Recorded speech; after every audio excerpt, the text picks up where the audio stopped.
Have you recently inherited a house and you don't know what to do with it? I'm going to show you what to do right now. Hi, I'm Lindsey Jensen, and in this video I'm going to walk you through all of your options for dealing with an inherited house.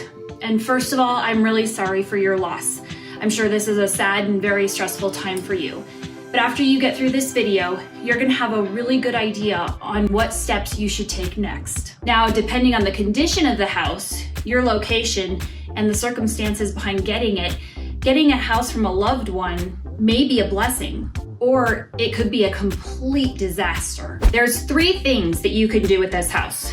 You can move into it, you can rent it, or you can sell it. But before you figure that out, you need to get the answers to the following questions. First question, does the property have a mortgage on it? If so, find out how much is owed. What is the balance on the house? And what is the payment? And then you need to let the mortgage company know that the owner has passed, and they will let you know what paperwork they need from you in order to give you access to the information. And please make sure that this mortgage is getting paid while you get through all the things that you need to do for this house. This house may be a money pit for you. Now, the next question is the house behind on payments? Or is it underwater? Meaning, do you have any equity in the home? If the house is behind on payments, this may help you decide if you want to sell.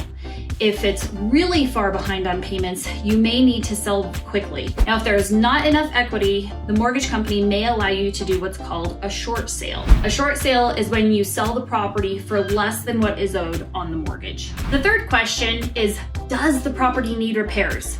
So you're gonna have to take a walk through the property. So does the property need a lot of cleaning up? Does it need stuff hauled out of it? Is it outdated? Does it need a major facelift? All of these questions can determine what you may or may not do with the property. Now let's talk about what you might do with it. If you're looking to sell the property, you might need to figure out how many repairs this needs in order for you to put it on the market. How much do you have to pay for you to get the most money out of it? The key here is that you put your money into the parts of the house where you're gonna get the biggest bang for your buck and get the most money back out of it when you sell it. Now, if you're looking at just repairing it enough so that you can rent it out, you don't have to go to the same extent as you would in selling it.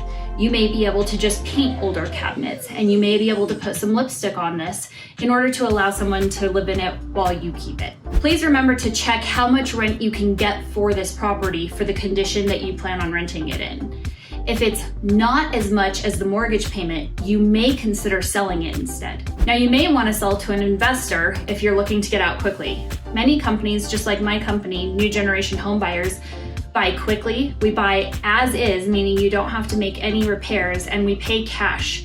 So this is also a great option if the house is behind on payments, or if you just don't want to deal with renting out a house. Now, another thing you're going to need to look into is who has rights to the property.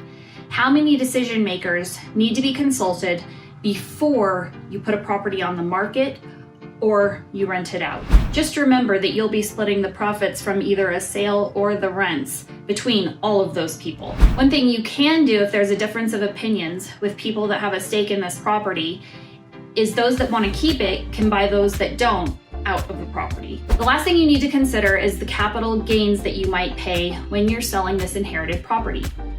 At the time that you inherit the property, you get what's called a stepped up basis as of right now. What that means is that at the time you inherit the property, the value of that property, if you were to sell it for that value, you pay 0 in capital gains.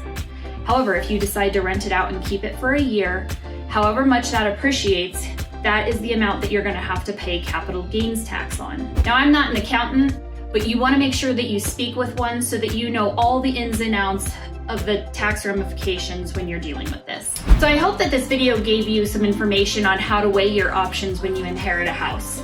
If you do have any additional information, please feel free to give me a call and I can help you walk you through each of these steps. And if you just know that you're interested in receiving a cash offer for your property, please feel free to give New Generation Home Buyers a call.